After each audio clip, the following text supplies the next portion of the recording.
Ma'am. I love Tony with the keys. Good to see you, brother. Yes. Love, love, love this. So I had this a hairdresser. I don't know what they call it, a beautician or something. Listen, where I'm from. Keys, good to see uh-oh. I'm getting this feedback. Oh, I gotta love technology. But I had this hairdresser that came to me. She had suffered a pretty significant hand accident. Now, think about this, Gail and everyone on stage. This is her bread and butter. She needs her hands.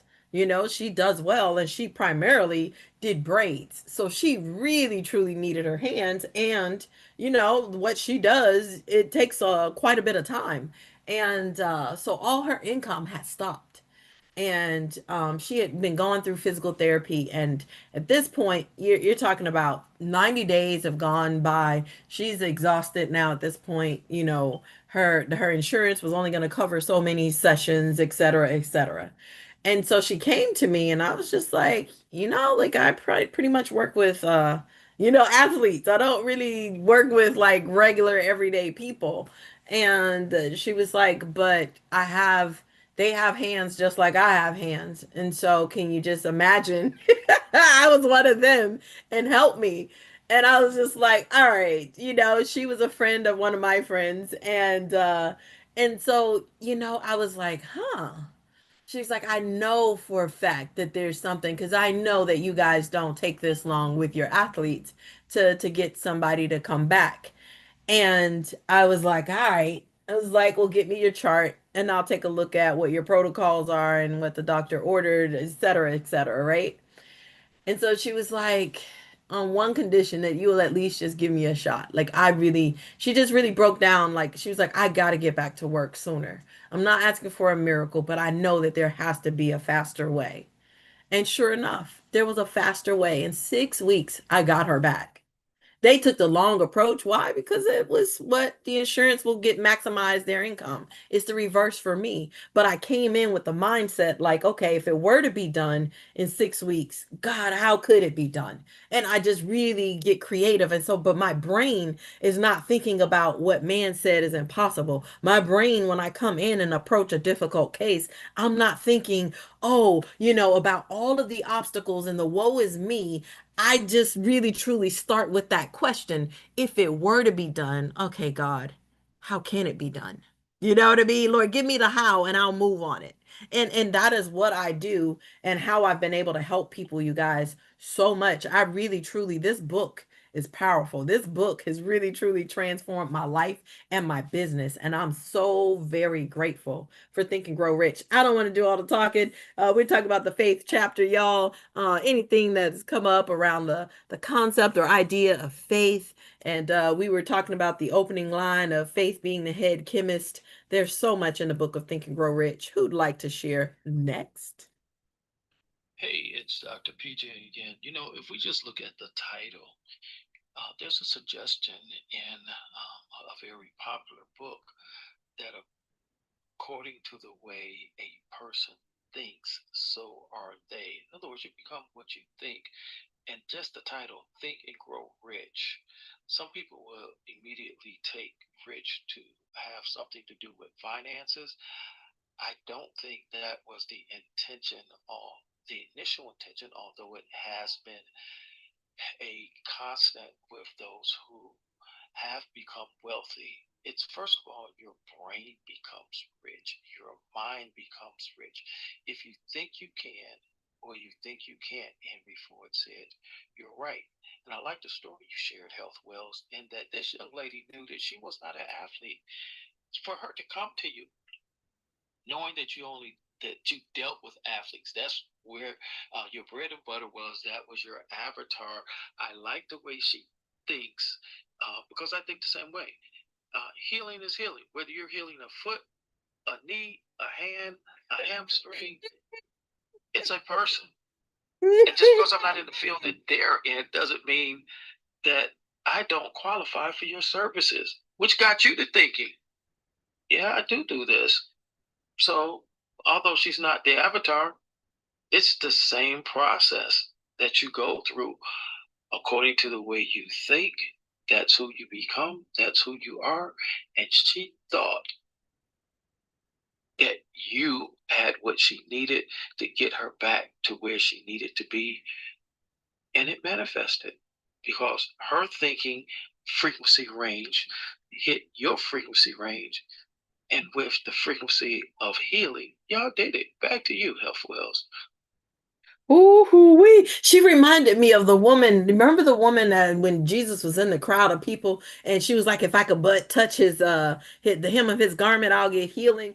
I think for her, she was just like, listen, she's heard her friend talk about like some of the cases and people that I had worked with and how like quickly they were recovered. And I guess she was just like, look, if she can do it for these people, like, listen, I'm gonna keep trying. But it opened up a whole nother realm of thinking. Like, yeah, I'm working with humans. Yeah, I can help Yeah, people, others. that's one of my favorite stories. And I think oftentimes people will miss the foundation of that story. If you understand Jewish or Hebrew culture, this woman had been told from the time that she could understand language that this Messiah was coming. She had been told that there was special powers in those philanthropies or those tassels that were worn by the priest. And so she had been programmed. She didn't just all of a sudden one day wake up with that type of faith. It had been implanted in her subconscious mind.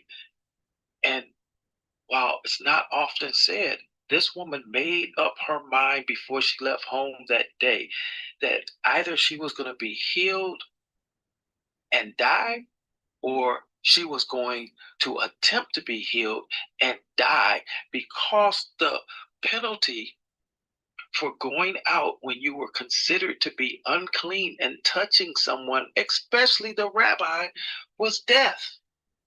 And so she received her healing, but not only did she receive her healing, but then she also received life. She went beyond what the penalty was, which makes the story for me much more powerful. It gives it a lot more meaning, and it also points to the intention of our mind. That healing started when she was a child. Back to you, Huff Wells. Ooh, we on fire, fire this morning. This is our burnt toast edition of a form of a book discussion on the book Think and Grow Rich. Listen, welcome Carrie, welcome Tony with the keys, welcome Jessica, Valerie, Shanika, love you sister, Gail and Leslie. You guys, it's open floor format. You guys can pop up. We were discussing chapter 2, the faith chapter in Think and Grow Rich. Man, that's a powerful story. I'm telling you, it's one of my favorites. That and the one where the friends tore the roof off somebody else's house to lower their friend in there to get him near to get that healing. Man, those healing stories those stuck out the most. And maybe because God blessed me along those lines and put me in that industry, but it's just those two stories really, truly, especially hers. Because I was like, wow, she was willing to risk death. I remember my Sunday school teacher talking about like she could have been killed for going out in public like that, and let alone touching somebody, let alone the rabbi. So I just thought that was like a huge, huge, powerful thing. Shanika, I see you blinking. Go for it, sister. I, can y'all hear me? Because I only got one earpiece in. Yep, we hear you fine. Okay. First of all, I want to say, Pastor Jeff, that little gem you just dropped about that story, now that's making me want to go read that whole story over again, because I didn't really even think of it like that. She either was going to get healed and die, or she was going to get healed and live. And she chanced death just to be healed, even though she may not have made it, but she would have made it. Listen, that's the whole thing. So I'm gonna go back and read that. Okay, I might teach that at Sunday school Sunday, and I will tell them that I got it from somebody else. Think and Grow Rich is the reason why I literally started my business. I read that book a lot. I read it over and over and over again. Even when I get down, I read it again. Because it just it has you framing the way you think about not just growth in business or growth in your career, but just growth in life, it will literally transform the way you even think about anything. And so listen, I love it. Hell, listen, I am gonna be on these book calls because I love freaking Go Rich. It's one of my faves. Back to you. Ooh, well, you definitely got to come back for part two tomorrow at the end of the segments. I think what 9:30 is when we end, so I'll be filling in. I was so happy to hear when GA and Julie was like, "Oh, they got an appointment." I'm like, "Yes, let's do a book room. Let's pop on in there," because I was gonna wait till the end to do it. All these things aligned. This was perfect timing, and I think it definitely tied into what Maria was talking about earlier. So.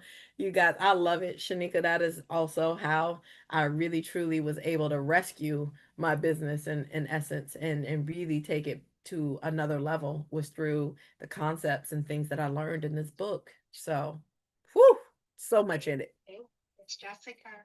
Hey, Jessica. Woohoo. Go for it. Give you a return.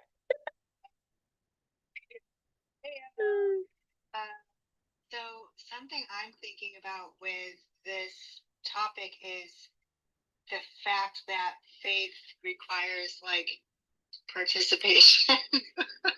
like like a lot of the times with those stories, we we have to we have to do something. We have to believe. We have to take a step. We have to do things that don't always align with the circumstances, and letting like even some of the concrete data points be the main character. So I'm just present to that when we're talking about faith, not just as a lofty ideal, but there's things we actively do to engage it, to live it, to even be in proxy with for someone else, like because of our faith. So and the quote at the beginning about the chemistry being the chemistry, I just think that's so amazing because God isn't limited. God is the creator. So there's so many things that if you just change one of the components or just rearrange it, it could be all the same elements. If you just rearrange it a different way, just like, oh, look at that. Like water, like how they do the whole water analogy where it's like it can be three things, three different forms.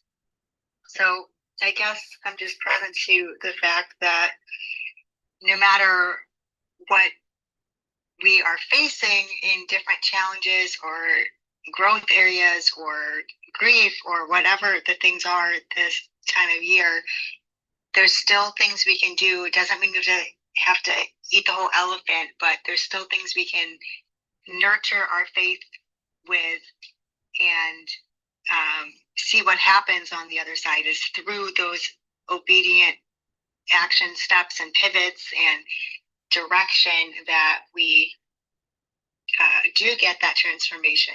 And ultimately, I know that actually is the journey, is the transformation, is who we're becoming in the process, not so much what we do professionally. And I just appreciate that this is encouraging more of a way of being and just leading with that instead of hustle culture and just trying to go crazy town in the year to do.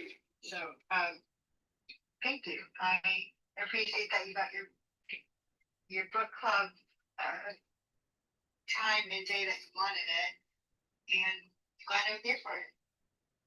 Oh, thank you so much for that, Jessica. Yes, and me too. I'm so glad that we kept this thing going, even with all the pivots that we've done. And talk about crazy. I don't know if you guys if you've ever paid attention to the portion in this chapter where Napoleon Hill is talking about his son. If many of you, I'm not sure if you guys knew. So his son had hearing challenges. He was born without like ears and on the outside, like how we have ears, right? So you can see how that is going to, he was born with an impairment, right? And he literally used, and I heard Sean, who used to also have segments here, talk about the faith in the sense of that he deceived his child's mind. Like, think about that. He deceived his child's subconscious mind. Oh my God. Wasn't that powerful? I was like, wait, what? Like he said, he deceived. I got to read this to y'all. He said, listen, your belief or faith is the element which determines the action of your subconscious mind. He says, there is nothing to hinder you from deceiving your subconscious mind when giving it instructions through autosuggestion. He says, as I deceived my son's subconscious mind to make this deceit more realistic, conduct yourselves when you call upon your subconscious mind just as you would if you were already in possession of the material thing which you are demanding. See, the doctors had done told him that his child wasn't gonna be able to hear. He ain't got no ears. What are you talking about? You want your child to be able to hear as other children hear. What you talking about? This boy ain't gonna be able to hear music and all of these things.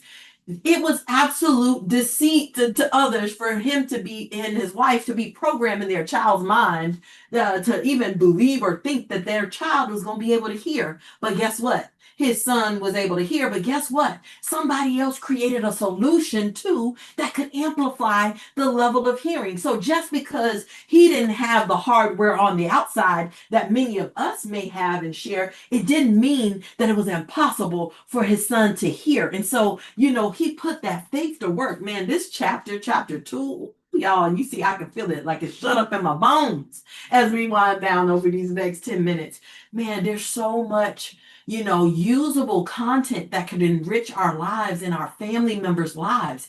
He used the word deceit. I heard Sean say that Dr. Shapiro, he said that, we have the ability to be fictive for a reason. Think about it. This is how we create things for solutions for others. This is how we actually create in business. We say, I'm sure those of you who, graduated high school or graduated college, you said that you're going to graduate. That's a lie.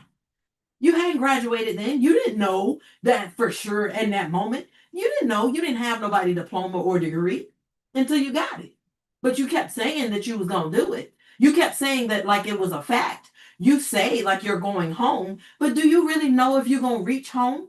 You know what I mean? So like I love the fact that he used that word and he gave us a twist to the word deceit because when you think about faith, when you think about what it took for them to believe and to continue to program their child that he was going to be able to hear, even though he didn't have the external ears like other children, that he would still be able to hear. He could still hear as other children, could hear in this world. So I'm going to pause there, but I just really thought that was just a powerful, statement that he said about faith is that he used that same deceit. He said that there's a deceit that's embedded in faith if we really break it down and look at it. That we necessary. So y'all go for it. Joe Dispenza says your brain doesn't know the difference between the truth and a lie. It only knows what you tell it. I thought that was the wildest thing because every day is Monday for me. Because Thursdays and Fridays they used to fizzle out. I have to tell you something though. Every day but Sunday is Monday. Okay, I swear I had a tweaking because I like my God day. Okay, so every day is Sunday. So I have to do that. But you know what? It's amazing the fire I wake up with every day now. Even on Saturdays, ready to go and build and be and do. And so, yeah, it kind of, that's where Joe got it from. I don't know. Hey, it sounds like it, right? I love that. I love that reflection, Maria. That is so true. That's a reframe. Oh, I got to use that. I got to use that because I really, truly, I enjoy Mondays. And I love Wednesdays. Like I used to say, like, oh man, those are my days. I was born on a Wednesday because the word winter is in it. So maybe I need to treat every day, with the exception of Sunday, because I do take that as my day of rest, as a Wednesday. Oh man, yeah, this is good. This is good. This is so yummy. Who would like to pop in?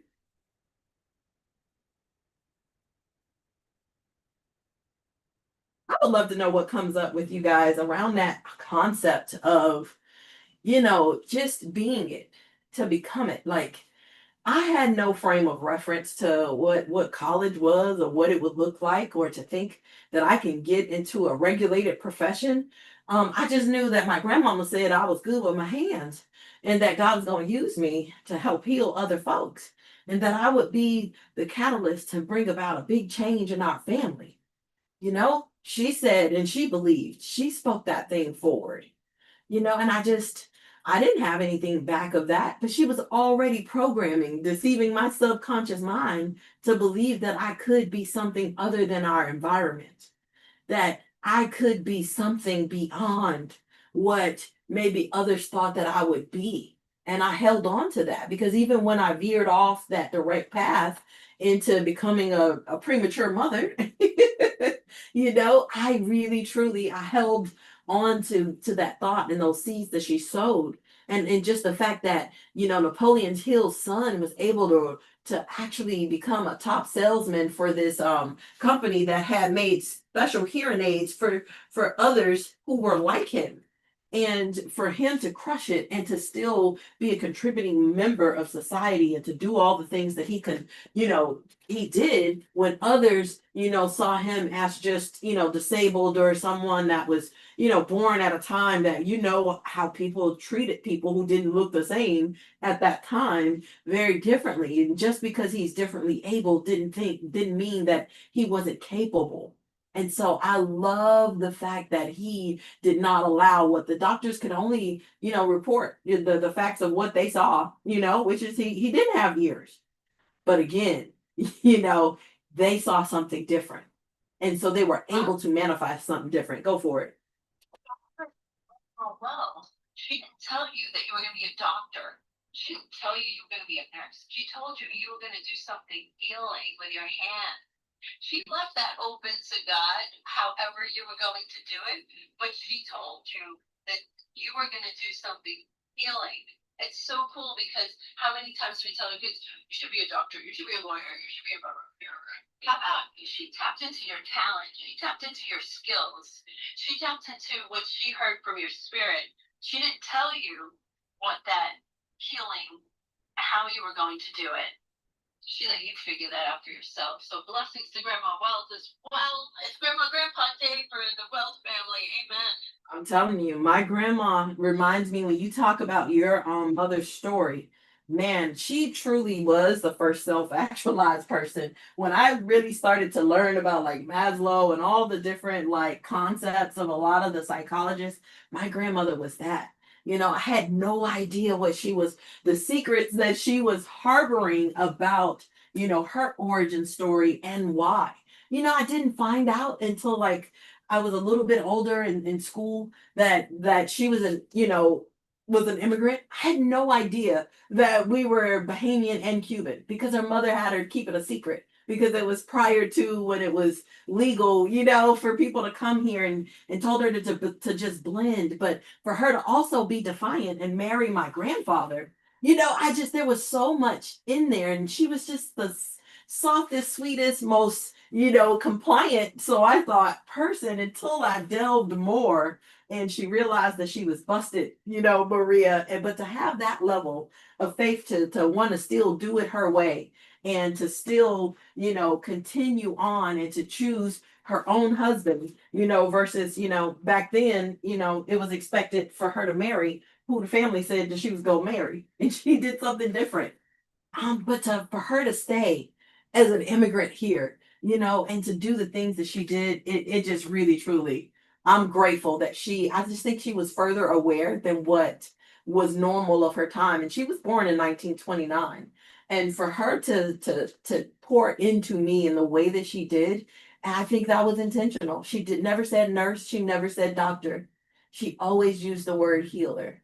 Man, that's just thank you so much, Maria, for pointing that out. Who else would like to share? We have a few minutes and we're going to be closing on out. I want to give everybody an opportunity to share. This is such a powerful book, and we'll do part 2 tomorrow. Go for it. And I wanted to kick back to what Pastor BJ, Pastor Jeff, remember, I don't know how it goes by. I love what you were sharing about wealth not necessarily being actual wealth and riches, and the power in our brains and what we are absorbing and pouring into and expanding with as like the physiological primary way to develop the mindset and the capacity and the ability to then create in other ways. And I know that a lot of us here with that big care about being successful in all areas of life. So if we aren't well mentally, we're not going to have the stamina and perspective and ability to critically think and make decisions and executive function and whatever to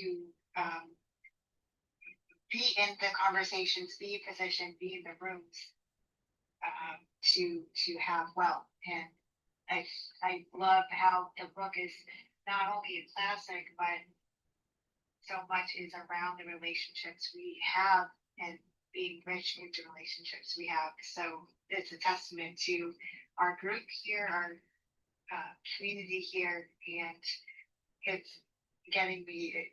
I have different phrases and songs from throughout our shared time today to maybe do some journaling or something creative prompt where there's something that's really cool to think about the science and faith aspect of things. So great book, guys. Thank you, everybody. Thank you so much, Jessica, for that reflection. Love that. And I think welcome to the stage, Najami, Miss Bushwoman, and Judith, and Chris, and Gail. I think I saw you on mic as well. So wanted to give you guys an opportunity to share if you wanted to share anything before we close out. I'll jump in for just 1 second here. I'm a young girl that had kind of a wild imagination and kind of a wild joy that just was like everything, and it was hard to contain me. I was hard to contain. But I didn't have a mean bone in my body. So I was always acting after dogs. But when I got pregnant as a junior in high school and captain of the cheerleading squad, everyone, it was interesting. I had some of my pastoral people turn on me, and I was actually called out 2 different occasions downtown in our small town of Big Rapids. As I was pregnant, I was called out by my pastor's wife in front of all of her women friends and purposely totally humiliated and embarrassed. But it was interesting. I did not let it affect me. I didn't let it go into my spirit. And she said that I would never be able to get my body back and I would never look the same ever again. And then I saw her when the baby was just a few months old in the stroller downtown. And I had, at the time, it was appropriate. I had platform heels on, hot pants, and a midriff top, pushing my beautiful baby downtown Big Rapids to the stores. And she was that irritated her, I could tell. And then she said, he's never going to amount to anything because the statistics of a woman who is a young teenage mother that's never gonna happen. I never listened to anything she said. I didn't let it bother me at all. I just let it roll off from me. I really didn't tell anyone. I didn't tell my mom and dad. I never spoke a word. I just let it roll off. And then later on, I had another word spoken over my son when he was in the 2nd grade. And his teacher called me in for a private meeting. She said, Gail, she said, Tommy is special needs. He's special ed. She said, he is not what you think he is. And I put my hand on her hand. I said, thank you so much. I appreciate your professional opinion. I really do. Thank you very much. I never told my husband. I never told another living soul. When Tom came through the door that day, I go, Thomas James, I am so excited for you. And he looked, really? And I said, yeah. I said, you know what is so exciting is that you are a young genius. And I said, to be really honest with you, I said, there's going to be more required of you. You're going to be studying every day for 35 to 45 minutes after school with me. And I said, you were going to take summer school because we can't allow that genius to fade between June and August. So he was like, oh, okay. Third out of a large class and graduated in 4 years from Brown University. So I'm telling you that the Lord lets us know what's going on in our innocence, and He protects us. Ooh-wee, that'll preach right there. See, Gail, I told you there's so much in your story that really truly that intertwines with mine because I had those same prognosis. And when I saw my daughter walk across that stage, because of course, I was a teen mom. I was an unwed teen mom. And so she could not have been anything, that I've doomed her to a life of poverty and that she just wasn't going to be able to amount to anything because of the horrible thing that I had done. That everybody could see my scarlet letter. I was a teen mom. So I'm so grateful for that testimony and what you were able to do with your beautiful son. So thank you for that. Oh man, see, God, ain't nothing too hard for God. I really truly love that testimony. Thank you for sharing that. I would love, love, love, love for somebody to walk away with some more courage, some more of just that. Yes, I can, because it is possible. It ain't over till God say it's over. So all things are possible through him. And I really truly believe that if you really are willing to go beyond the norm of whatever, that negative prognosis may be, and it might be factual, but it doesn't mean that it's the truth and the final say. It doesn't mean that just because you don't have the ears that you're not able to hear. We could take any category of life. You may be different, but it doesn't mean you have to be deficient. So I would love to know. I think there was somebody else. One quick thing. The power, though, was me not repeating that to another living soul ever, because that words have power. Had I spoken that to someone else, that would have been a seed. But I never ever gave it. I never gave it a watering. I never gave it any kind of sunshine. I buried it in a tomb, and I went on with a new thought. Woo! That's powerful there. Woo! Rising, everyone. Grand Rising. How you loving? How you loving today, everyone? Can you hear me? Hello, Johnny. Loving well, and loving strong. Who have the eyes to see will see, and who have the ears to hear will hear. And that has such deep insight that a lot of us don't see the forest for the trees. We don't see ourselves in everything and everyone. I find that sometimes, and we could say, I was this morning talking about Course in Miracles, and I was sharing my views on it. You say Christ is coming, I said, Christ of the Lamb. Christ lives within you. And when we talk about God, God is divine, we talk about what I find as if it's a separate force, when we are that force. When we look outside at nature and you look at the animals and the trees and birds, that is God in living bloom action. So when we're headed,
You gotta understand, like it's one thing for this what you see in the natural, and you see the wins and losses, you see this thing, but you gotta understand.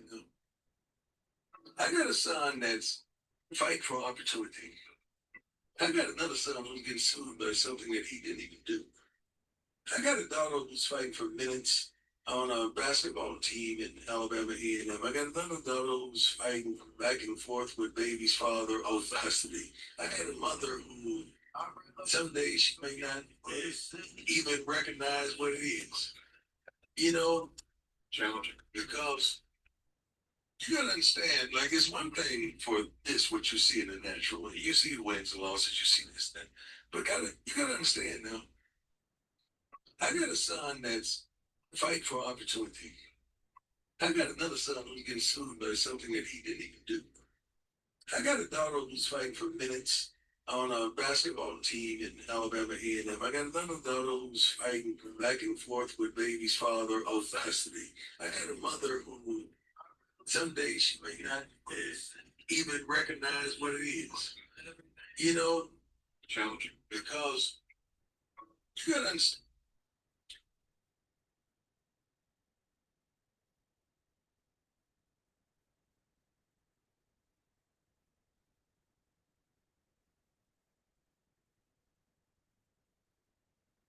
The Cleveland Browns just witnessed something they haven't seen in nearly 3 decades, and the entire football world stopped everything they were doing to watch it happen. We're not talking about a playoff victory or a division championship.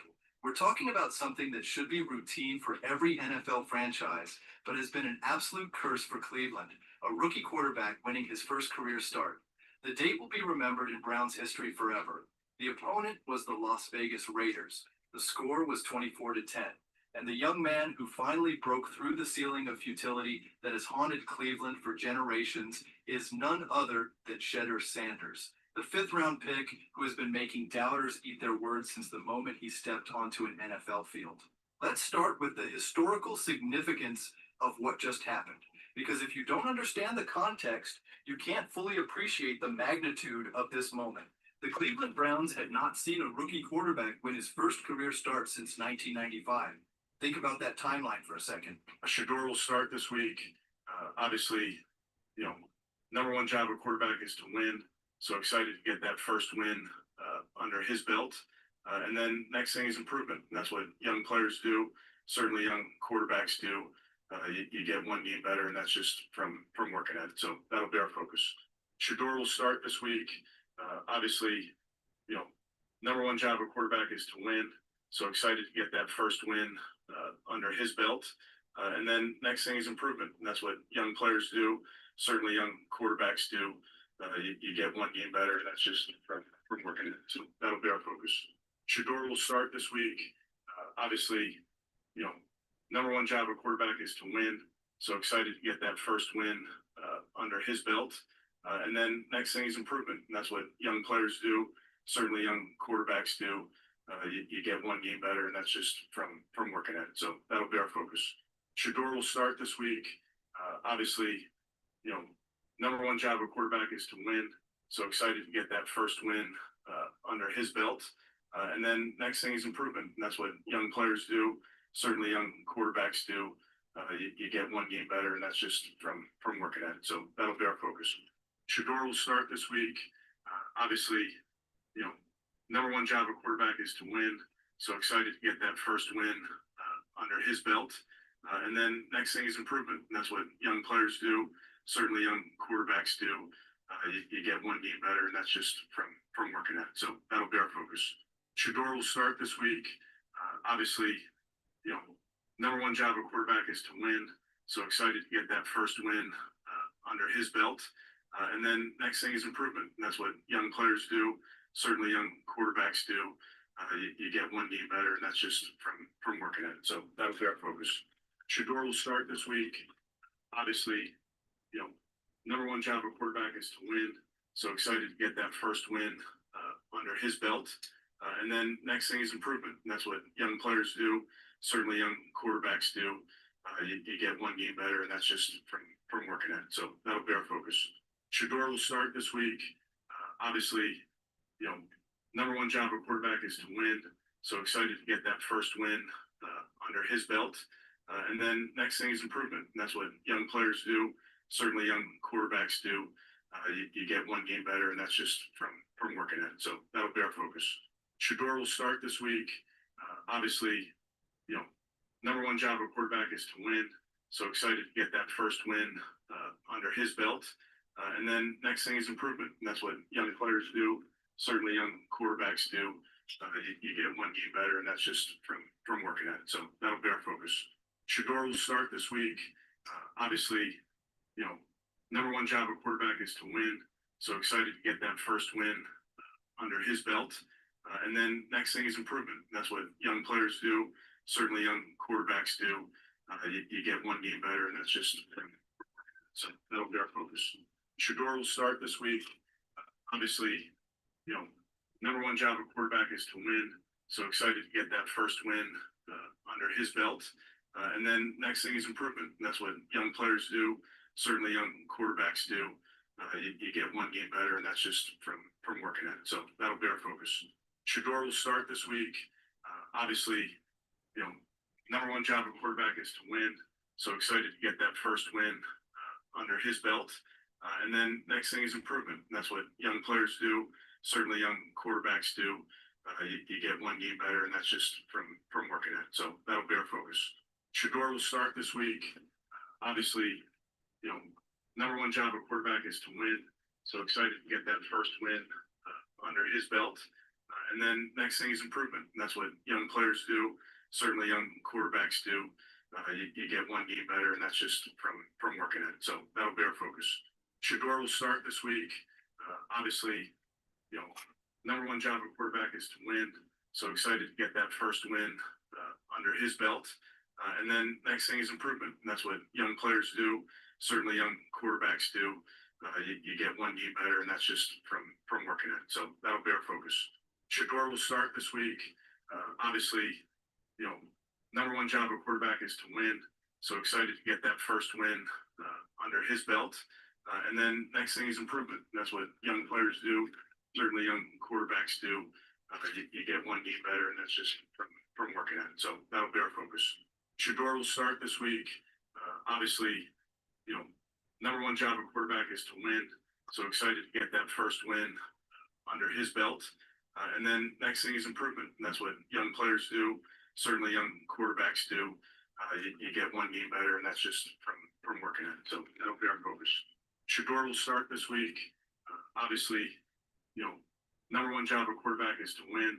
So excited to get that first win under his belt. And then next thing is improvement. And that's what young players do. Certainly young quarterbacks do.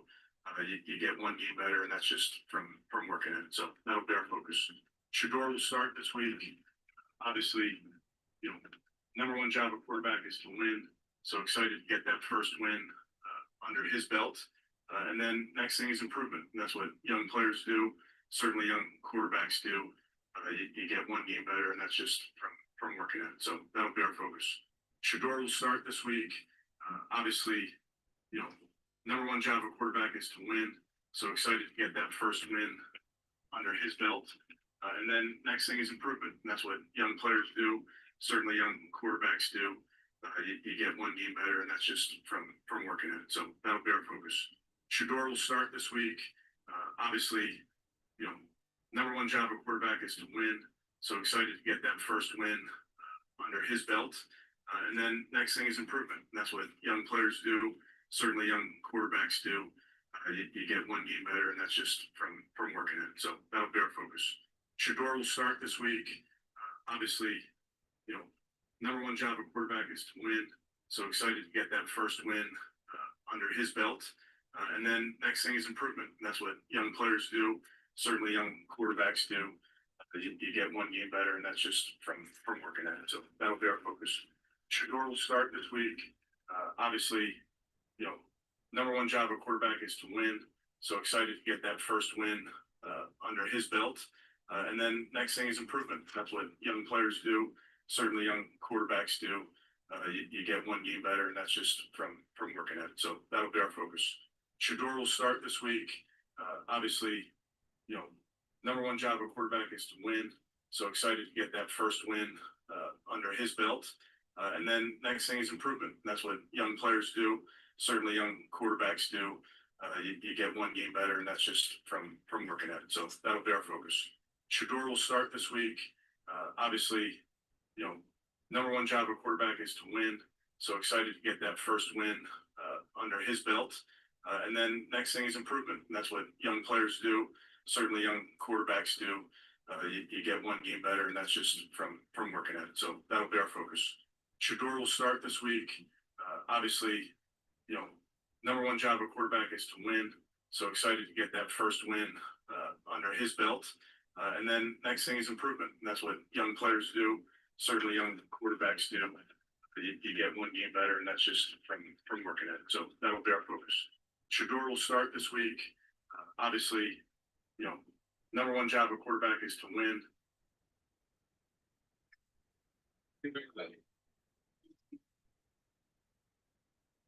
Oh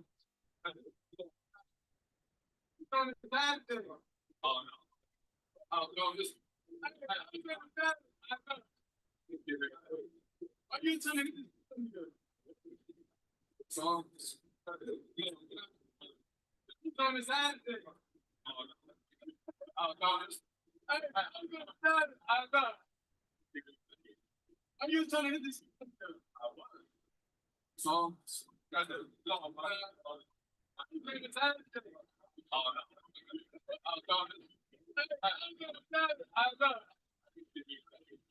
Are you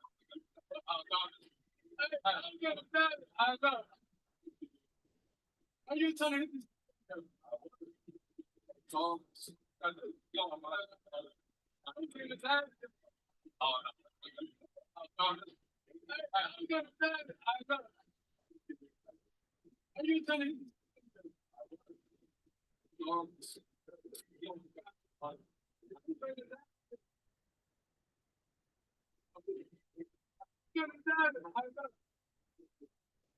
Oh no. Are you telling me?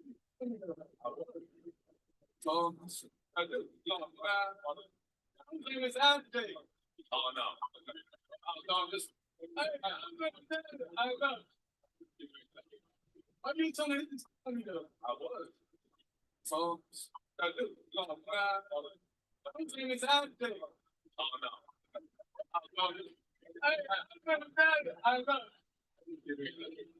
Are you telling me this? I was.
And AFC North quarterbacks beginning in Cleveland. What will tell us about Shador Sanders and the day he had yesterday? Shador Sanders is going to start the next game for the Cleveland Browns. They announced yesterday.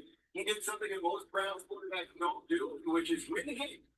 And he played well enough that they're gonna run it back out there again and see what he's got the rest of the way. They have to evaluate what they have on their roster. They have 2 first-round picks next year, and they need to know what they're doing at quarterback monster. Is this the right decision, Nate? Yeah, you have to. I think with these rookie quarterbacks, you have to find out exactly what you have. They're not first round picks, so you're not going to be committed to them for long term. You gave Gabriel some time, it didn't work out. Now you need to see if it's possible that Shador Sanders is your quarterback of the future for the remaining weeks, and then with the 2 first round picks after that, then you have some decisions to make. Let me say this: they didn't have really a run game to speak of. Their defense obviously played lights out, but Shador Sanders in his one game has the 3 longest completions for the Browns for the entire year. He had a 66, a 52, and a 39-yard pass for reception. Right.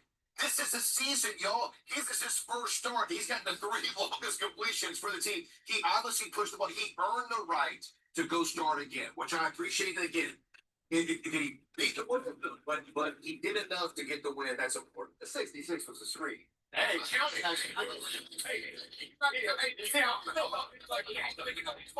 Stafford's 1-yard touchdowns and a throwing touchdown. He's got like 10. Lead on Shador. I see that there. Vance Graziano Chandler, his partner Kevin Stefanski, who did not didn't even want to come on fire. But that means we all saw it. He got locker room after the game. He's talking to this guy and that guy and this guy. Rookie made his first start.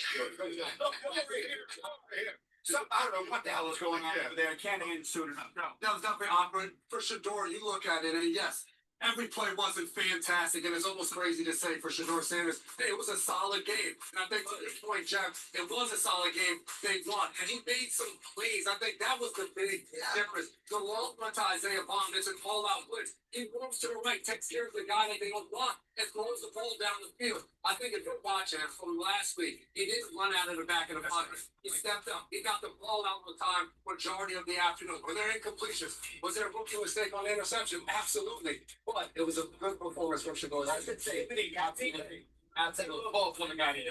No. Listen. He took 1 sack. That was my favorite stat for the game. Like against Max Crosby and the Raiders, they can sack quarterbacks. So he looked like he belonged. I think it's a no-brainer to run it back out. Looked like a young developmental quarterback getting his first start. More good than bad. And this candidly should have happened a long time ago. But on we go. Staying in the division. Next up. Yeah. Yeah, you remember the operation where you would draw a card and you'd have to like pick the body part out? So 2 weeks ago, he was on the injury report with a knee. Last week was an ankle. Yesterday it's a toe. He misses their walkthrough. I'm going to play Thursday night. They're managing him through the week, but he's obviously very banged up, and it feels like it's showing up in his performance. He's really not running the ball at all, and they're not generating explosive plays. If you looked at him, since he's come back, he has not looked like Lamar Jackson, and he looks. You're hesitant, and I don't mean that like I just mean like he's protecting his body, right? Which we all do, right? Like it matters for him. He understands being there matters, but he is definitely not full strength, full go Lamar Jackson. And it translates for a team that was the best in the red zone last year is now among the worst in the red zone this year. And those 4 points that they're giving up when they go down there because they're forced to kick something. Because you'll see in this game, Lamar steps up as if he's going to scramble. It's him and the linebacker. Rather than choosing to beat the linebacker to the edge, which we know he can do, he tries to shake him and get a couple yards and goes down. You can see that there's something different. I want to be clear that I understand what you're saying. He had the hamstring. Missed multiple weeks of that. What you're saying is since he came back from that, he just hasn't looked like the same player. No, it's been clear, and I think it shows up most in those important situations where having a superstar quarterback is what puts you over the top. Yeah. They don't have one right now. That's right.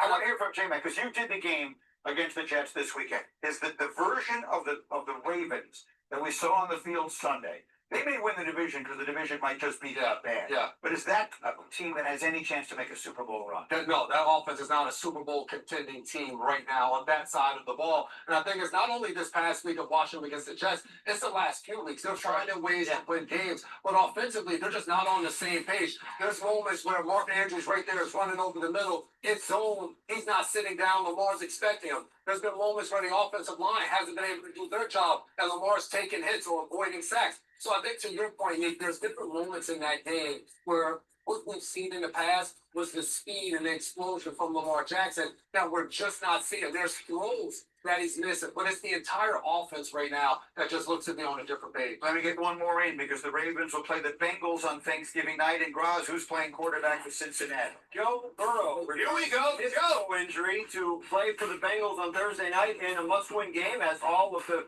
Bengals' remaining games will be. Burrow back early from his toe injury. Remember, he had a couple of full practices last week. There was even some talk about him possibly playing this past Sunday. That did not happen, but those full practices from last week served to help get him ready for this Thursday night's must-win game against the Ravens. Jeff, Saturday, I hear people saying they should just shut him down. They're 3-8. What's your reaction to that? Absolutely not.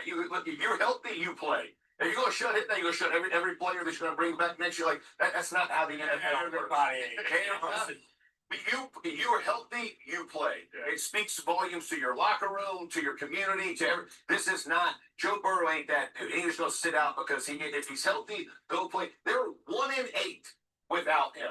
I don't care what you get back in that locker room and you show everybody there is a chance. I mean, it's a very small chance, but there is a chance they can win this thing out and go to playoffs. You do not bench your franchise quarterback because your season's going bad. Yeah, I think at this point, while you still have a chance, it's important if your quarterback can play to put him out there. If it gets out of reach, he is your quarterback who also has been quite injury prone. I think there's another conversation to be had.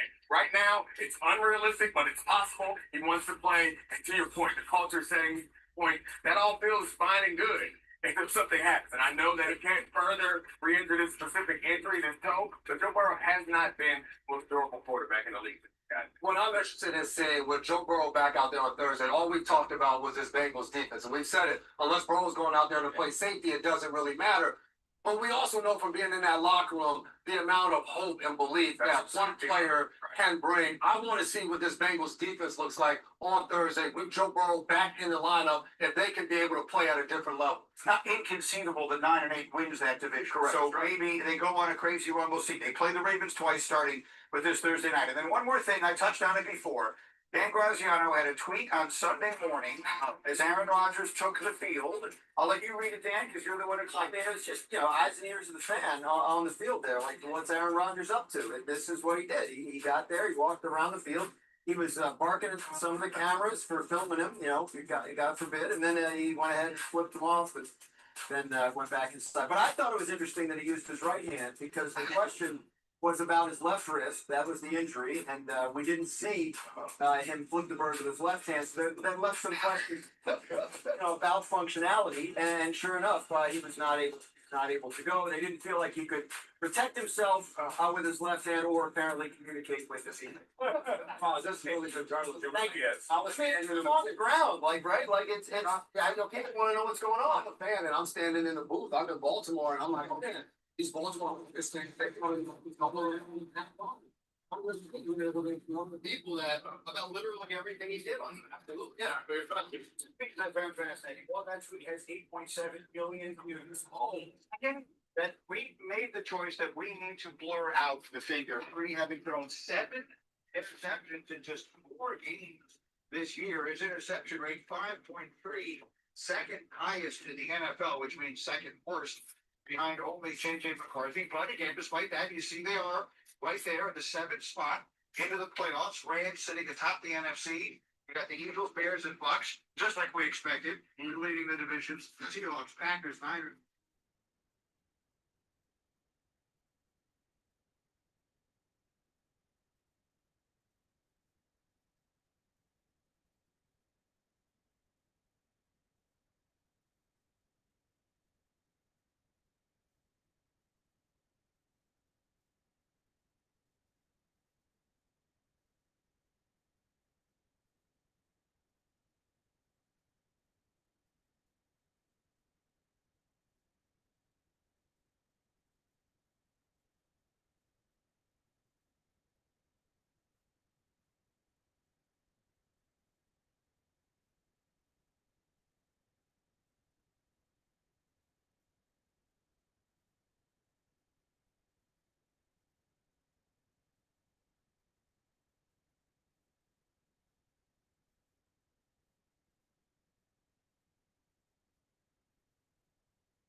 Shador Sanders.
Over here because I wanted internet auntie for Shador.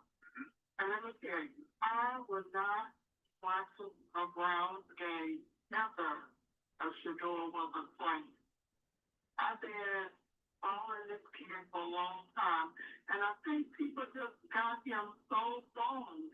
I just want this kid to win so bad because there's so many haters out there because of Dion, and I love me some Dion. As a 60-year-old woman, I only watch the Browns because of Shador. So now, Jackie, you'll be watching the Browns host to the San Francisco 49ers next week. Oh, absolutely. I love that. Watching, playing, jumping up and down. Shador's gonna do great. I already know. I hope so. We both have a massive affinity for Dion and us. You know, I remember meeting Shador when he was a little kid and coming to NFL Network to watch games. And so, yeah, obviously I'm a little biased when it comes to that. I'm all in, and I can't wait to see what happens next. I really can't wait, Jackie. All right, thank you. Thanks for taking my call. Hi, guys. Have a I was Shannon. Hey. How many shows have you ever called into? Is this the first? My first time calling this show. Okay, and just like Shador, you've won in your first game. Yeah. Do I get a prize or something? Sure. Jackie calls back every Monday just to review Shador's performance.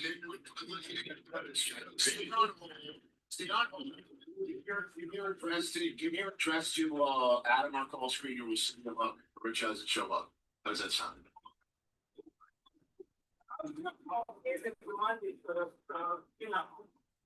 okay. Lose.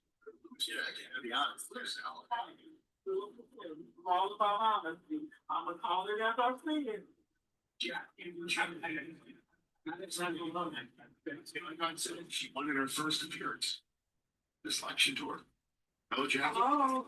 Jackie. Hey, what's going on? Well, I'm calling in. I wanted to.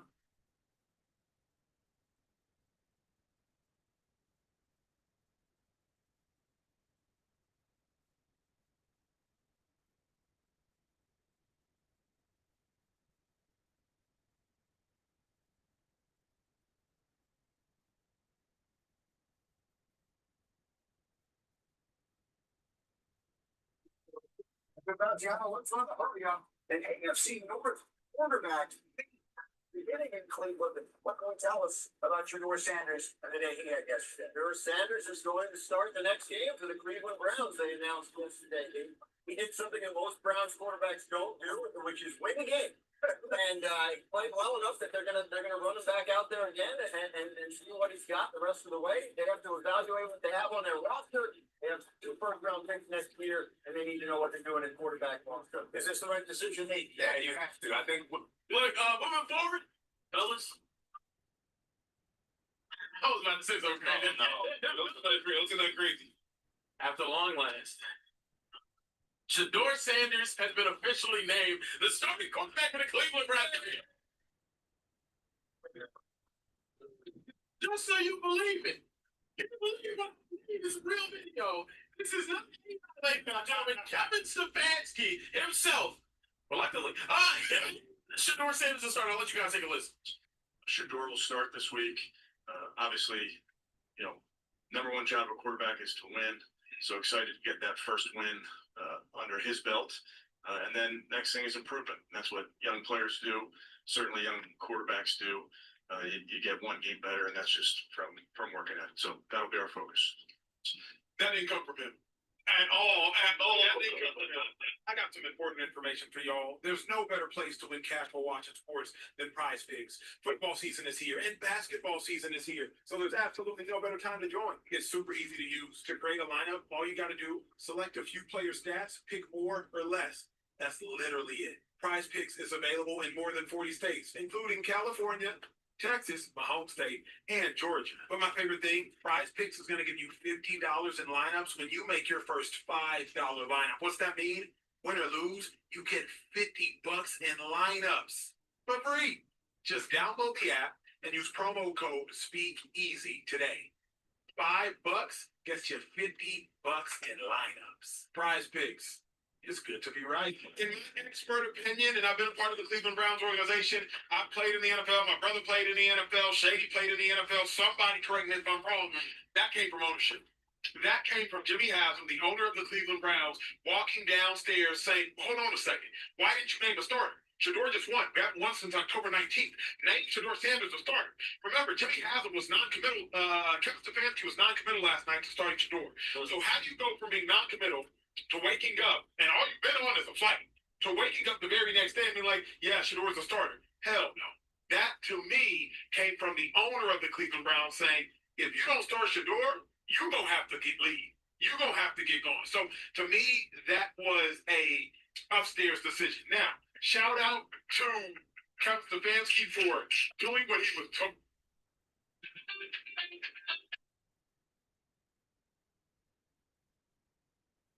Hello?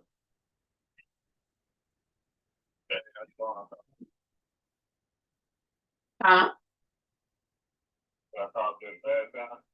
Nope, just was getting an update to see what was happening in the world of football and yeah, I mean I work in sports medicine, so I will hope that I love sports.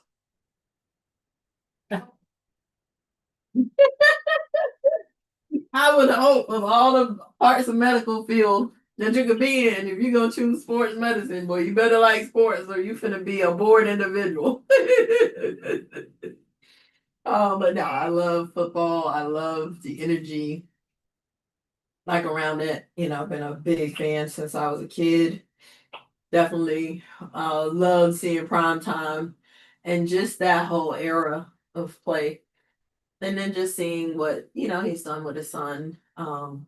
Just super excited. So I was really curious to see what how things were gonna play out with Cleveland and just seeing all of the story and the controversy around, what they got going on. I just thought it was hilarious. So before I go to the gym, I was like, what did he just see while I'm waiting on my clothes to finish?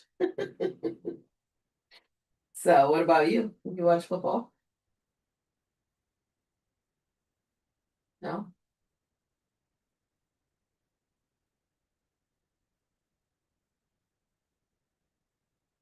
Oh, okay.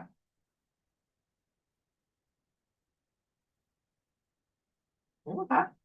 So what are you into?